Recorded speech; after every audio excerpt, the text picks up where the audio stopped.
Hey everyone, I want to talk to you about customer reviews. Myself, I'm very competitive, very controlling in the way that I like to handle my business. Even though I have an amazing team, the things that I'm responsible for, I like them to be as close to perfect as possible. Certainly, maybe not a strength of mine, but it's the way I've always been. And I've really learned a great lesson recently about consumer reviews or customer reviews. So in the past, I had a really strong standard operating procedure, so SOP, that would guarantee us only 5.0 perfect ratings from our clients on Google or Facebook, and worked really well. Really happy with it. Didn't want to review unless it was 5.0 every single time. And what I've realized recently is 5.0 reviews don't do any good at all.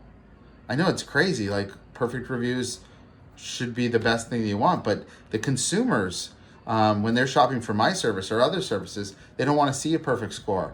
They want to see like a 4.8, 4.6, 4.5 even.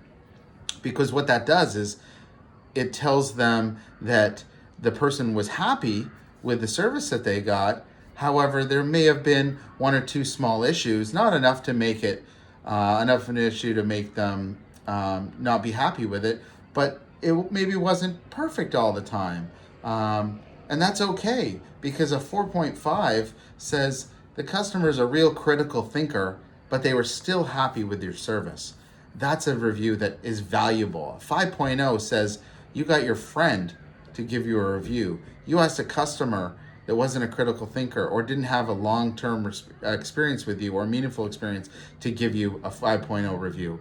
But a 4.5 to a 4.8 says, hey, listen, Google world or Facebook world, I'm a critical thinker and these guys are pretty good. They're not perfect, but they're pretty good. And here's why I think that.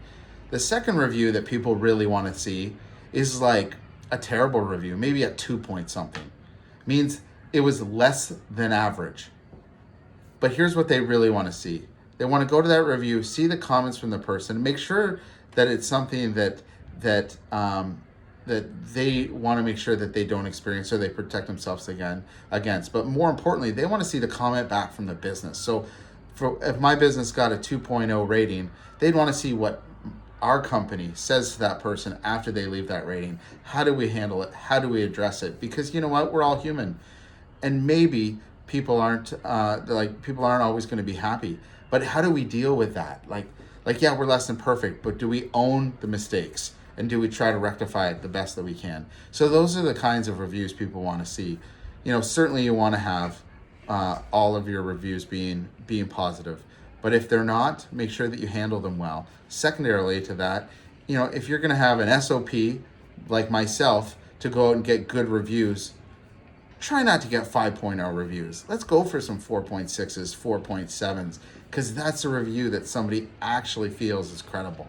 So anyways, this is something I've learned in the last few months, and I wanted to pass it on to you guys. Hope you're having a great day.